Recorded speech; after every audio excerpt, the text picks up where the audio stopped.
Hi, if you have questions, there are a couple of ways you can go to reactions and raise your hand.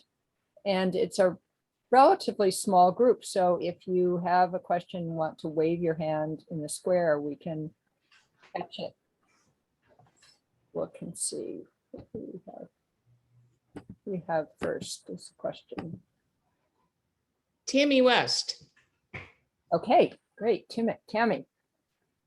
Hi. So I have been starting to do ecological art as well. And the part that is the most difficult for me, it seems, is to get permission to do it on lands and to communicate with the stakeholders or whoever the powers that be that will say yes or no, like how to bring it, how to give them a nice package that they're like, they understand that you're wanting to work with the land, you're not wanting to come and take stuff over, you want to work with the scientists. And I say these things, but that seems to be the hardest part. Like I'll have an idea or something like that. And then some people say yes, but it's, you know, fair. It's harder. It's the hardest part of the whole thing. So I wonder how you handle that. Go with the people who say yes. Well, yeah. It's very difficult. It is the biggest part of it, is to get on the land. And as I say, we've been doing this for 30 years. We started on a big project. We were very lucky, but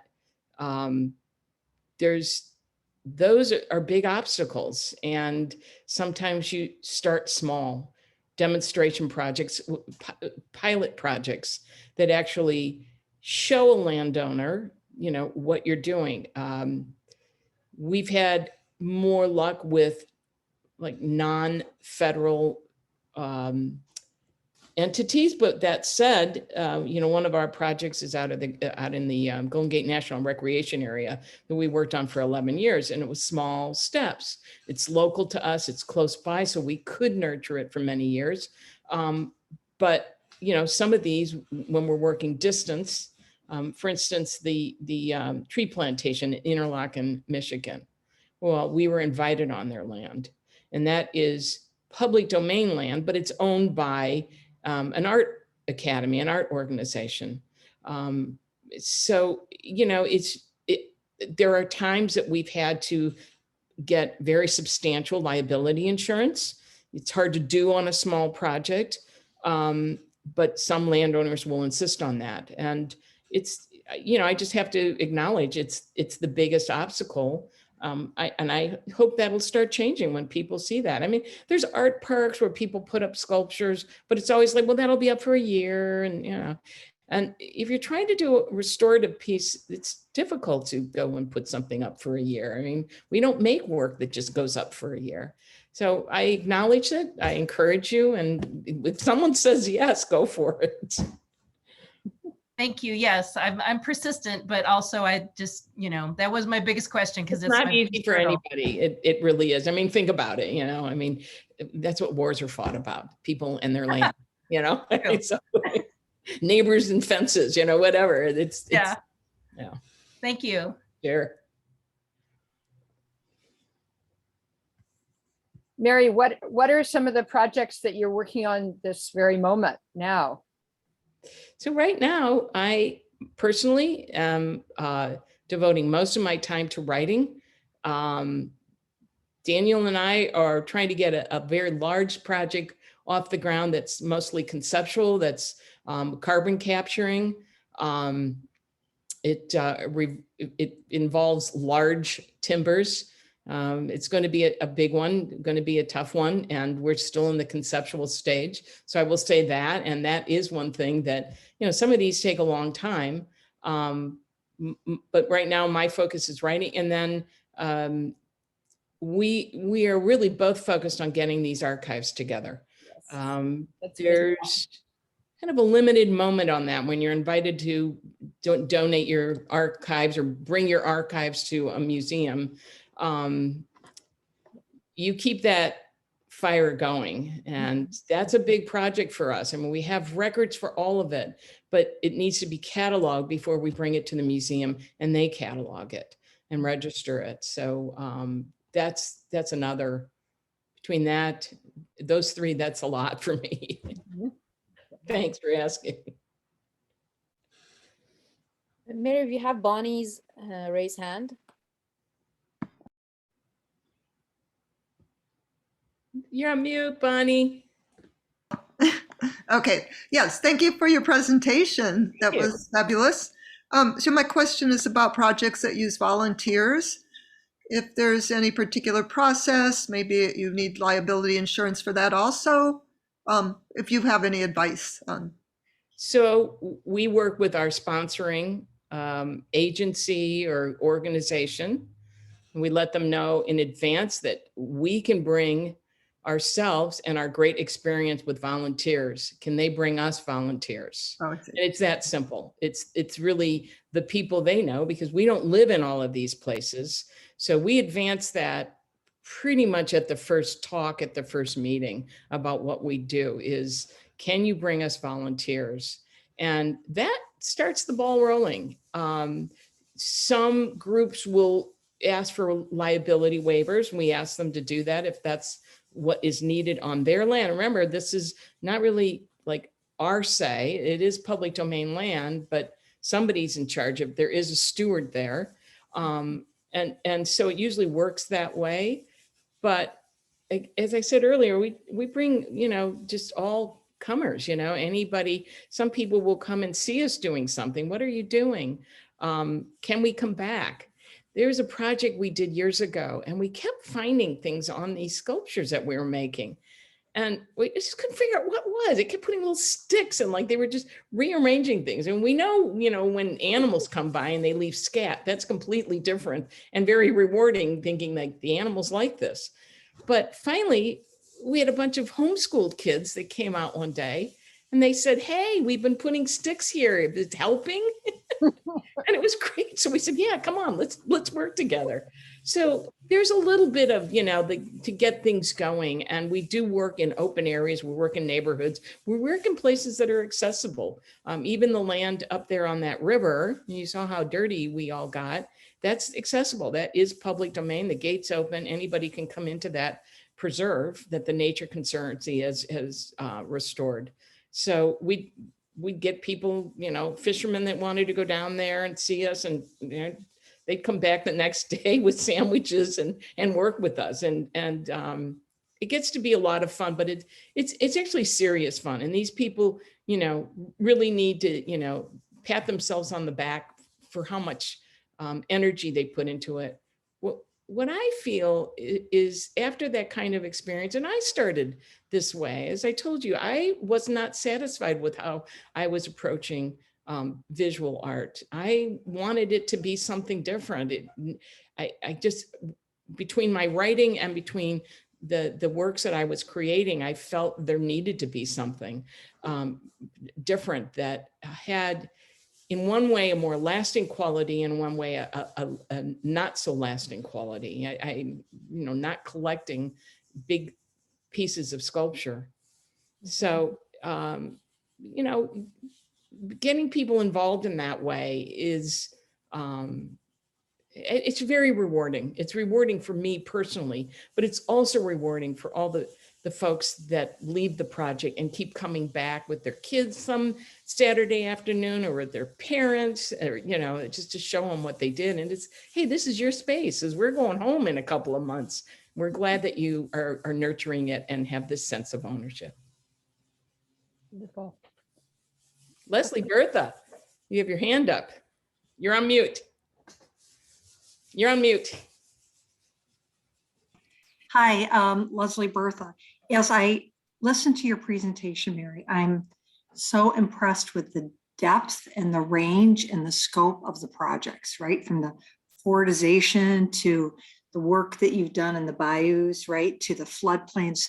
So when you took on a new project, were you just having to learn from, did you know how to tackle it, or what was the process? Because, take that and then add to it, the museum work and the artwork and the writing, and it's just all encompassing. So I'm just wondering, how did you take on a project like this, whether it's with the flooding plains or with trying to figure out how to reforest an area to bring life to it. For someone like me who's in the business world, I'm absolutely amazed. So I'd be interested to hear, like, how you took something like that on. I mean, just pick one.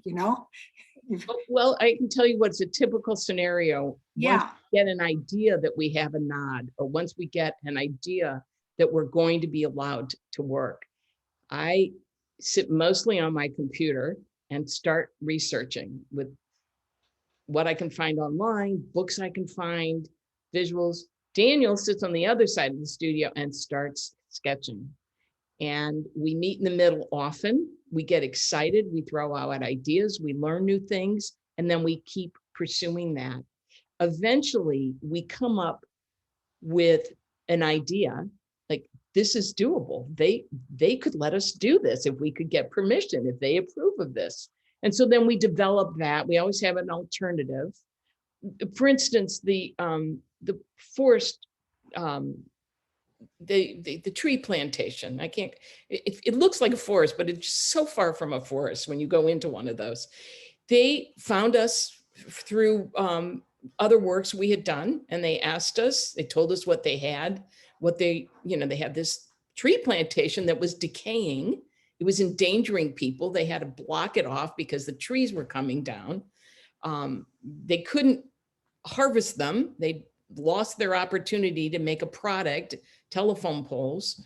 And these things happen. It's like the fish coming in from the Atlantic. It's engineered wrong from the beginning. It's a huge idea, but we're not trying to do a huge idea. We're trying to do a little idea with a huge place.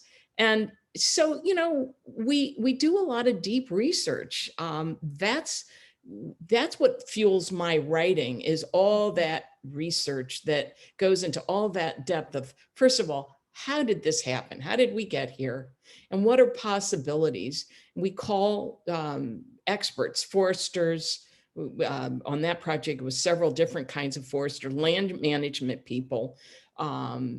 We even found out there's a difference between a logger and a tree trimmer. And it sounds silly, but a logger cuts a tree right at the base, hauls it out of there, takes it to a lumber mill. A tree trimmer would do what we wanted, which was just cut the canopy and let us make sculpture out of the logs.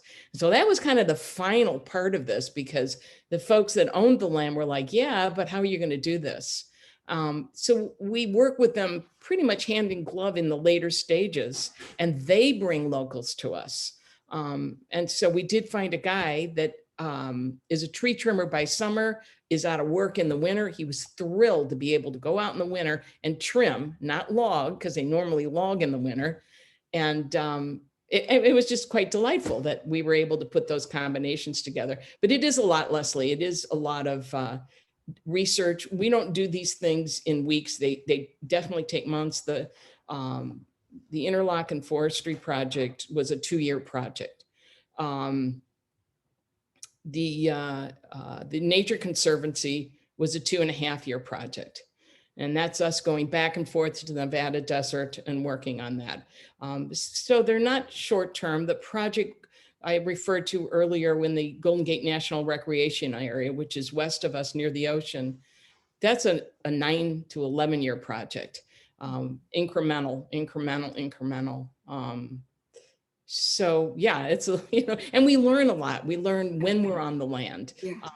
When I first worked in Nevada, we all know what tumbleweed is, and don't you? You've heard of tumbleweed. Yeah, sure. You think, oh, that's a Western icon, tumbleweed. It is the most invasive plant in the world. I mean, it is awful. And so you don't want to say anything complimentary about tumbleweed, because people who know that that's a no-no. Those kinds of things you pick up pretty much as you go along. But the deep research is, both Daniel and I get into that in different ways. And it's the fun part of it. And then we get to be outside for 6 weeks. So that's even better. Yeah, great, thanks. Thank you. I think it was Angela, then Leah, then Christina, then Bonnie. Great. right order. Angela. Hi, yes, hi. Um, Thank you so much, Mary, for your amazing presentation. First of all, I'm actually live in Canada. I'm joining you from Quebec City. I'm a WEED member as well. I'm an artist, a visual artist, and I work, did my first sort of restoration ecology project, more of a rewilding project on a couple here. I was invited by the Quebec Art Museum to do that. Really just letting the grass grow sort of thing with some sculptural elements to sign up, create pathways so that people hopefully could access the experience maybe in a more accessible way. And what I'm finding, I'm doing lots of reading about restoration ecology, and I'm coming up with a criticism that I keep hearing is sort of how do we decolonize restoration ecology practices? Because there is that criticism that in a lot of restoration ecology, and actually the Nature Conservancy has come up in my readings, where being more of a colonial approach of sort of coming in and sometimes, and I totally agree with you, your criticism with sort of land art practices that were actually quite invasive of the land. Like your approach of working with the natural energies to allow that restoration to happen. So I think that your approach, it was not at all a colonial approach as we see in other restoration practices. But do you find that working in this domain? Do you find a little bit that perhaps you're presenting a new idea or going against a grain that tends to be a little bit more kind of come in? I mean, there's even pesticide times in restoration ecology projects and things like that. And what I've understood from you is you're trying to really just harness that natural energy to create that, take away the obstacles so that nature can work again in environments that humans have damaged too much. I was just curious your take on decolonizing restoration ecology practices and your experience in that. I don't know if my question is clear or not. Sorry. I think where I know where you're going, and I did talk about what I see happening very early in European colonization of this country was a huge amount of biological imperialism. You know, and we're stuck with it. Basically, we have a lot of invasive plants, but then again, how invasive is it? I mean, how far back do we turn the clock, or do we move forward? You know, I've been in debates like this 30, 40 years ago in debates about can we really think to get rid of all of the invasive weeds in our yard, and should we? And then again, why do we have yards in the first place? That's a bourgeois concept from France, you know, that went back to the estates, you know, so we could spend a lot of time on that, or we could spend a lot of time on realizing where we are and try to manage it. Now, land managers have their hands full. They have the land to take care of. They have the public to take care of. They have safety measures. We did a lot of things to get rid of bugs, and rivers were straightened to get rid of mosquitoes. They thought that would move the water faster and there'd be less mosquitoes. Well, they ruined the river. So just like the thing with the alewives, it's like, hey, we can ship from Duluth, Minnesota to the Atlantic Ocean. That's huge. That's huge in the Midwest. It's huge sense of commerce. And being in Quebec, that, you're part of that, the St. Lawrence Seaway and the canals. I brought the fish up for a reason, is that I grew up with that. I had no understanding of why are there always dead fish on the beach. And that was part of that. So we have that, we're stuck with it. I mean, I hate to be a pessimist, but some of it we are stuck with, just as we're stuck with sidewalks and roads. But I think looking at things differently, how can we adapt? How can we adjust? We certainly have to save lands, and we certainly have to save animals. And a lot of people don't feel that way. But if you look around, if you go into one of those tree plantations, and you will realize, what does a place feel like that looks like nature, but has no sounds, has no life in it? And, I think those are some of the balances. I could go on for a long time about this, but I do feel, I titled this talk Individual Impact, because I do feel it requires individuals to do something I saw a presentation a couple of months ago, and it was all environmental artists. They were from a different part of the country, but I was interested in their work, and they all showed beautiful work. At the end, the moderator ran around to the four of them and said, "Are you hopeful?" And to every single one of them said no, they were not hopeful. And I'm sorry, I was highly offended by that. I think we need to be hopeful. I think we do. And maybe, I could say that at my age, but I don't have that many decades left. I think we need to be hopeful and keep functioning on that and keep running on that. And that's why I think individual impact is important. We're not going to go ahead. Yeah, and the role of the arts as well, because I mean, they would say that it's art that helps us see possibilities. So somebody who comes in and criticizes might say, well, why isn't it just a scientist doing the restoration ecology? Well, the artistic aspect brings in that hope, brings in that vision, brings in that beauty and that possibility that I think is another layer that I find is really interesting in your projects. It's creating another entry point so that maybe some people are very touched by the science of it, but somebody else might be really touched by the aesthetic of it, or we're all touched in multiple ways. And then we have more and more chance, I think, of engaging also more and more people, right? It creates creates the hope, I think. I think it needs also, and that's why I ended my presentation with the museums and galleries. It is a case, and writers in this group, if there are any, I know Emily's here somewhere, show, don't tell. I think, artists need to be seen. Environmental, ecological artists need to be seen.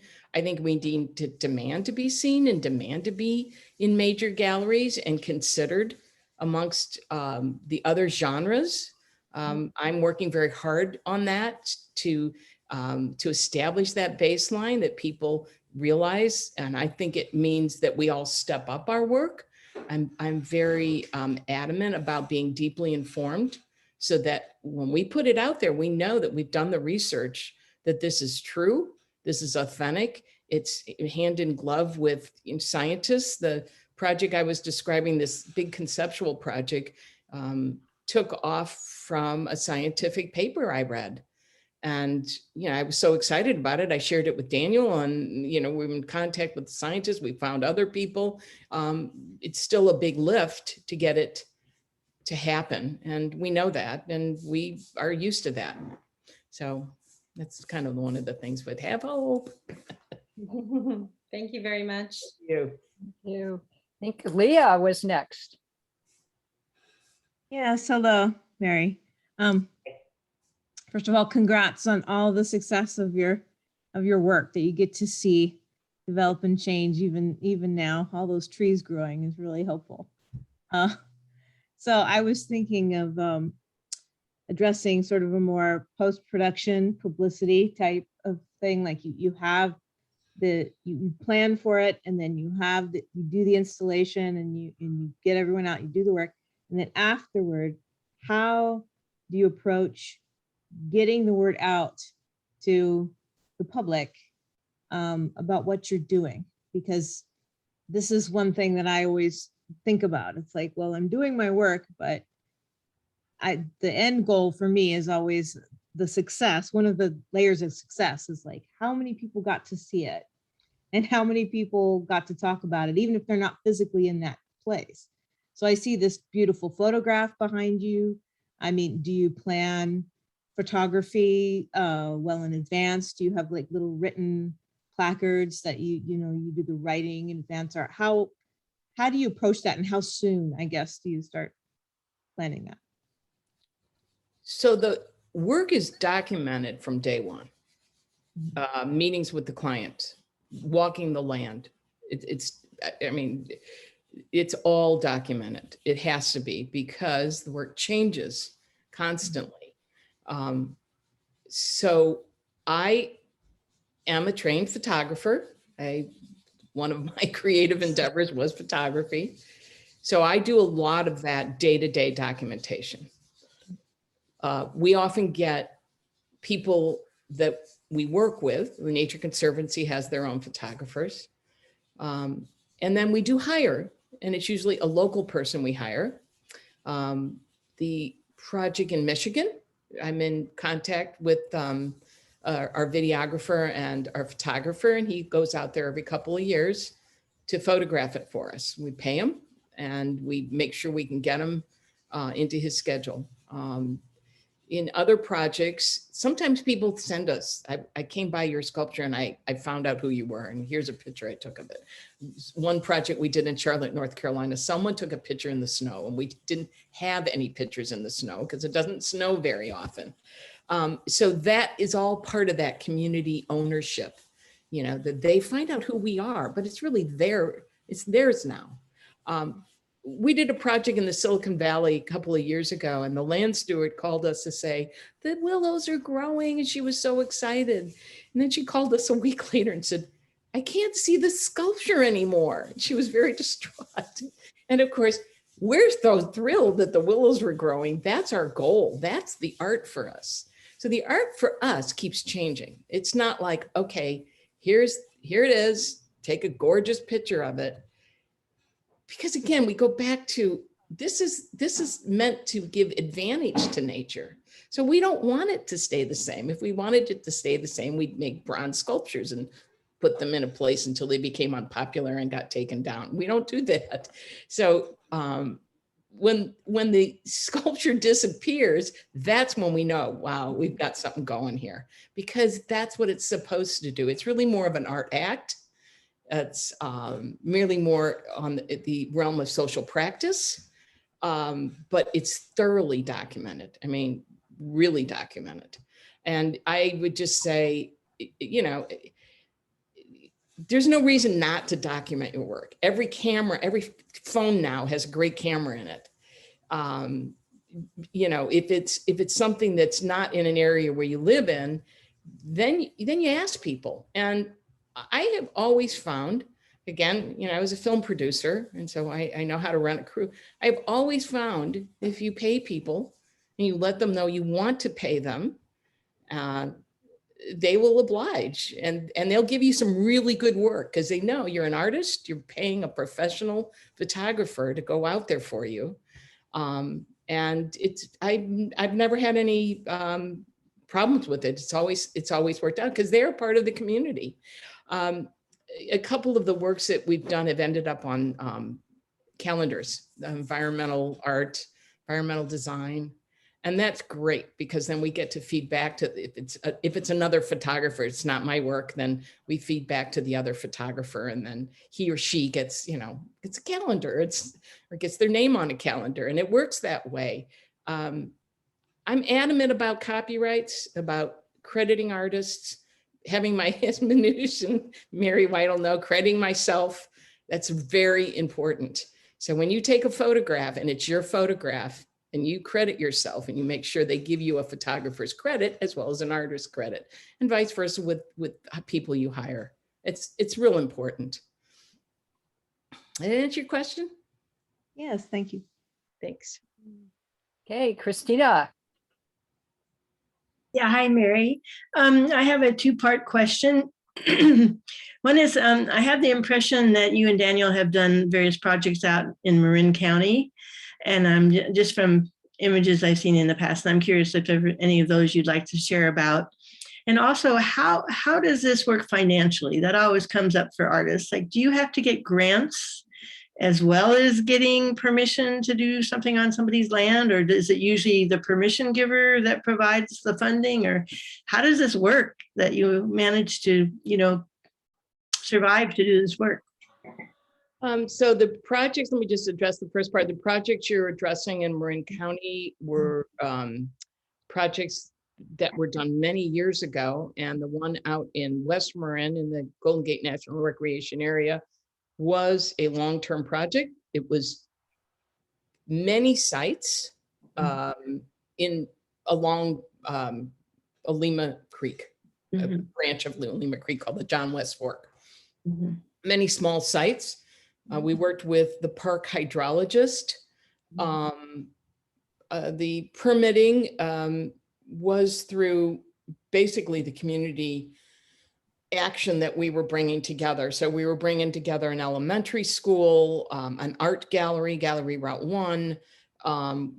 They furthered us with an Artist in the School grant. We applied for grants, and our grants are not just art grants, because our work is scientific principles. So we can get restoration grants. That project probably had, throughout the years, I don't know, I'm guessing 7 to 10 different little grants. We don't turn down anything that, you know, I mean, if it's, you know, 20-page application for a $200 grant, maybe we'll pass on that. And some of them were $200 back in the day, but it was like, hey, that'll give us all the equipment we need. So grants are very important. We do some of these as artist residents. Some of them are invitations. So invitation really means they're commissioning you to do this, so then they will pay you. Artists are not paid on the scale they should be paid on. We work hard on that. And we,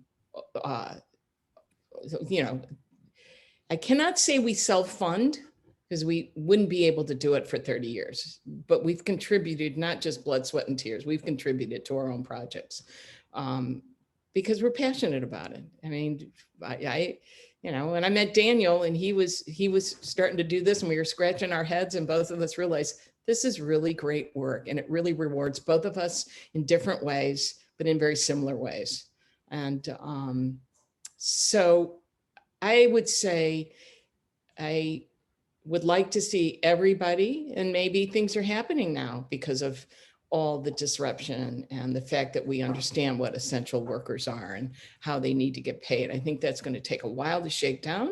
But then again, maybe not. And I think we ought to, as artists, kind of ride that bandwagon and let people realize that artists are not trivial. This is not a hobby for us. This is work we choose to do as a profession, and we're professional at it. And I try to bring that position to the work I do. And it's putting a lot of pieces together. Did that answer it? Yes, thank you very much. Sandra. Hi, Mary. Thank you for the presentation. Yeah, I was wondering if you could say more about the pine plantation that you worked on, because like coming from a climate change perspective, like it feels like, yeah, it feels like forestry is one of the bets, like planting plantations, like tree plantations, and having them used for sustainable timber is one of the areas that people are optimistic about. So it was news to me to hear that the pine plantations were ecologically bad, and I was wondering if you could just say more to that. And I'm surprised there weren't birds there, I guess. Personally, I've been looking at like, is it viable to add trees into pasture land, and is it viable or is it a good thing to get people to plant more orchards and just do more tree crops? And like you mentioned, your friend working on perennials, so kind of in that spirit. And I guess I just wanted to hear the cautionary tale. Well, I hope I didn't give the wrong impression, because this is an area of our country, the northern parts of our country, where all the big trees were. You know, it just quickly, loggers started in the east and literally marched through all the states. And when they ran out of trees at the border of Illinois, Wisconsin, Michigan, that area, they jumped over to the Pacific Northwest. So that's loggers. That's clear cutting back then. And what happened is they'd leave the land, drop what they call the slash, which are all the branches, the canopies, and they just left and kept moving on. And the only old growth you would see in those forests is one that was just too hard to get. Usually a small tree that was maybe a semi-mature tree in the 1850s, but it was up a hill, and let's leave those alone. Those are those little groves of oak growth. So tree plantations are not bad. It's just that now the area of northern Michigan that we were working in, Traverse City, for instance, went from a community of second homes, lakes, people go there in the summer, to a community of regular residents. People moved up there from Detroit and from Chicago, and it's a beautiful area. And there is commerce and there's service industry, just like what's happening now. You don't have to be living in the Silicon Valley to work in the Silicon Valley. So we're going to have this kind of migration into smaller parts of the country, smaller cities, et cetera. But these tree plantations, and we saw them throughout northern Michigan, and I did a lot of vacationing as a child in northern Minnesota, they've been forgotten. The property has passed from one landholder to the next to the next. Sure enough, people have a house, but they have like the 40 acres of trees behind the house, and they don't know what to do with them. They're too big. They were planted as product. They weren't planted as a forest. They're still capturing carbon. That's real important. So when we did this project, we we're like, gee, how could we do this? Open up the forest, cut the trees, get the land to change in 20 years, or maybe keep some of the carbon in the stumps, which we were kind of excited about. And when we explained it to our client, they were very excited about it, but keep the carbon in the stumps, cut there were 90-foot trees. We were cutting 70 feet of tree off. Get that going so that you can keep part of the carbon. And you're right, trees are the lungs of the earth, and they truly are. They're our biggest plant. Those that can grow fast, great. But I've planted trees. I lived in San Francisco and planted a tree, and darned if 5 years later I had a neighbor complaining, get that tree off my roof. So you have to be careful about planting them. They will take off. But trees are one of our best carbon captures. Are truly one of our best carbon captures. When they lie on the ground and become nurse logs, they're wonderful. They regenerate, but they're releasing their carbon. So, what do you do? I mean, like, what can we do?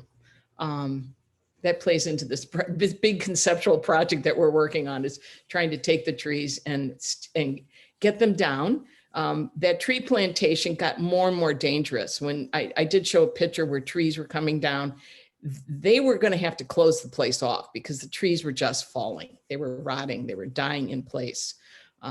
So you got to be careful when you plant big trees. That's all I can say about it. Gotcha. Can you say a bit more about, like you said, the forest was, or the plantation was quiet, and that's always like a bit of a alarm bell. Like, yeah, why were there birds? And yeah, because we pulled off a little rural lane, and where there's a little opening, and we stopped and then walked into the plantation on that logging road, and it looks like a forest, and it feels like a forest. It's cool, and there's pine needles on the. You're just not hearing anything, and you're not seeing anything growing up below the trees. There's so much shade, nothing's growing. Well, if there's nothing growing, there's no forage. We saw a few deer, but not what you would think. And there was literally no birds. I mean, maybe some jays. The jays are so aggressive. They're everywhere, but there were no birds. It was shocking to me. We'd go out there in the rain. We never got wet. The canopy is 90 feet above you. And, you're just looking at stuff. I mean, think of 90 feet. That's a 9-story building. That's where the leaves were. Mm-hmm. It was truly remarkable to walk through. And you've seen probably on Instagram or whatever. And we showed a picture. I showed a picture of an aerial of a tree plantation. They're gorgeous. Everything's lined up. All those trees look gorgeous. They're dying if they're not being cut in probably 30 years. Christmas tree farms are completely different. Those are cut in like 5 to 7 years. Mm-hmm. But those big tree plantations that they were made, it's interesting that in the 1850s, when they cut the trees down to make lumber for the houses, they would, this particularly in northern Michigan, they get them out to the lake, get them on barges, get them to Chicago, and then mill them or maybe mill them before they got to Chicago, and then send it out. Chicago's the big port. Chicago's train lines, et cetera. But then it's like anything, you replant and you you're going to wait 300 years for old growth? No, I don't think anybody waits 300 years unless we can get some of these saved. And, you know, California, the trees we've been saving and claiming and living in are now being burnt. You know, I mean, so it's like, God, what can you do, you know? But plant trees, please. Trees are worth planting. Let's just hope we can hold on to them. If you've ever worked with a contractor or a carpenter, they will look at the lumber you're using and almost can tell you how old that tree was. Yeah. You know, we don't have great lumber anymore because they're cutting the trees. And the reason we were so happy that those trees were taken to a lumber mill, they're only going to make, I mean, the trees are so narrow. They're only going to make like 2x4s, but we got a local guy that says, yeah, I'll take them. And he paid for them. So that went into the project. It was really good because the landowner was so excited because we used a lot of his heavy equipment. And so that went into the project. And it was like, hey, that's all, that just all sides. We've got the community going, we've got the volunteers, the students, and now we got this local guy that's actually going to go ahead and mill them, make some money on his own, pay the school some money. It was a win-win for all of us. That's awesome. Thank you. Thank you.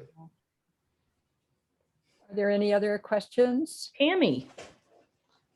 Emmy, You're still on Sorry, mute. I hit the wrong button.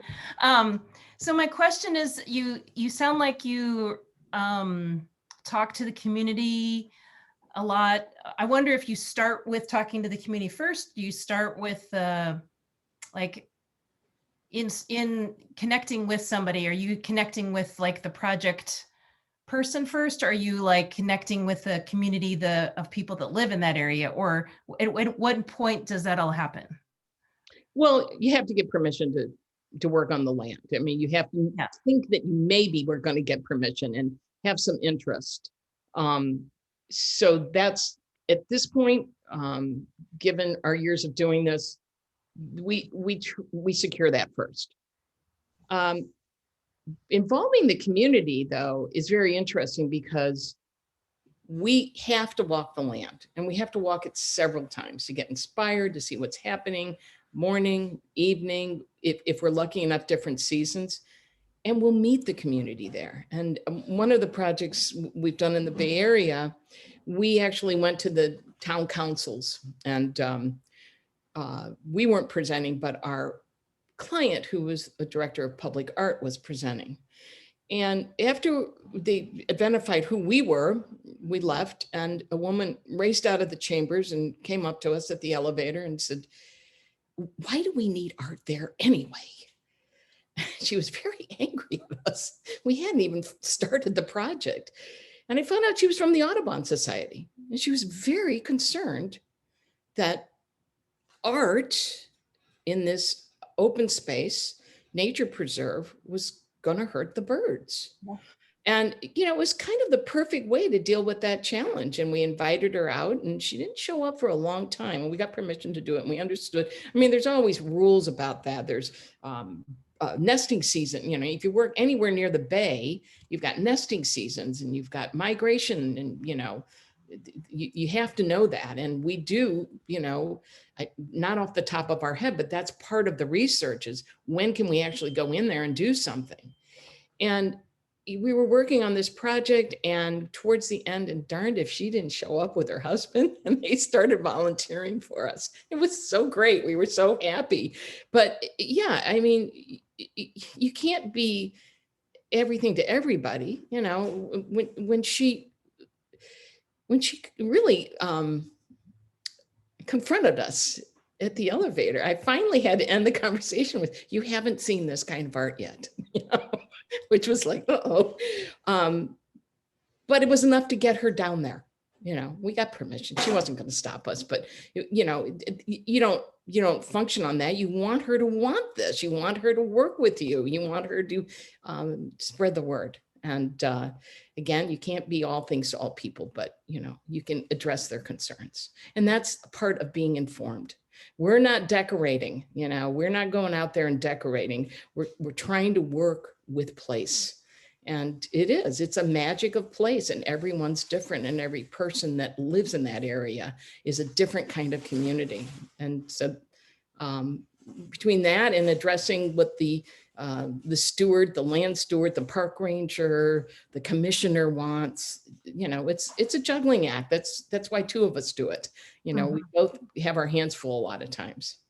Do you ever have like public meetings like that where you get to just, this is what we're doing and we're partnered with these people, and that is part of what you do? Yeah. So I kind of skipped through it quickly, but when the very first project I did, the project I met Daniel McCormick on, I was part of the public, and I was in an invested part of the public. It was a creek. I lived near it. I wanted to make sure, you know, there wasn't going to be more concrete or whatever. So I sat in a community weekend design session, and we had others after that. And, you know, you've got all kinds of people. You've got the bird people. You've got the person that wants to go way back pre-colonial, pre-colonial, make sure every blade of grass is native. You know, I mean, yeah. And you want those informed people, and you want them to help you, and you want to also tell them, you know, what your capacities are. We're not miracle workers, but we're just like them, but we choose to do this. We also make sure we've got a real good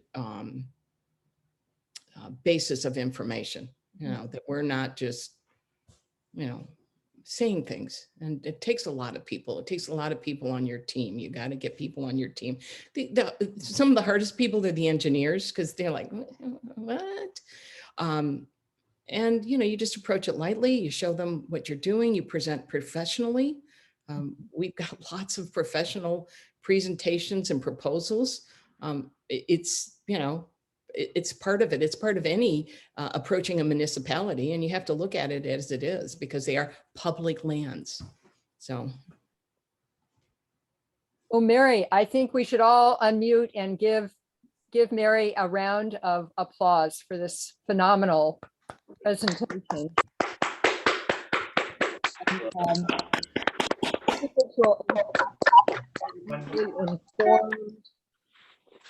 I love your language, Mary, that trees are the lungs of our earth, and that our goal is to give advantage to nature. So that was a beautiful, beautiful presentation. Thank you. Thank you so much. Thank you, Weed Artist. Thank you for hosting me. I really appreciate being able to talk to this group and a lot of you that aren't in this group. So consider looking up Weed Artist, and you'll see the good work they're doing. Well, I'm going to give just a couple of announcements at the very end. We're going to have another presentation on November 21st for Susan Steinman, one of the co-founders, who's about to launch the issue 12 of the magazine in a couple of days. So this is going to be a very exciting month, and we hope you can all attend. It's another Sunday afternoon presentation on November 21st. And our show at the Peninsula Museum of Art is going to have 3 artist presentations. And I know some of those artists are in the show who are here today. So there will be 3 presentations, and you can look at the website to get the dates for the presentations. The first one will be November 3rd. And help me, Christina, November 7th and November 15th. I think those are the presentations. November 3rd, 9th, and 15th. Yeah. 3rd, 9th, and 15th. Okay. So with that, thank you all for attending. Thank you all, friends, for coming. I so appreciate you attending. And if you're inspired, you can always go to our website and donate to help us keep Weed going and improve our website. So. Right, we actually are in a point where we're going to be redoing the website so that the archive of artists can be improved, and there's some parts that need to be technically improved to keep the large archive together. So we're looking for a $25,000 fundraising this fall. So any small donations would be tremendously appreciated. Or any wealthy people you know. I'm gonna stop recording. Thank you so much, everyone. So you. wonderful. Good Thank night. you. Thank you. Bye.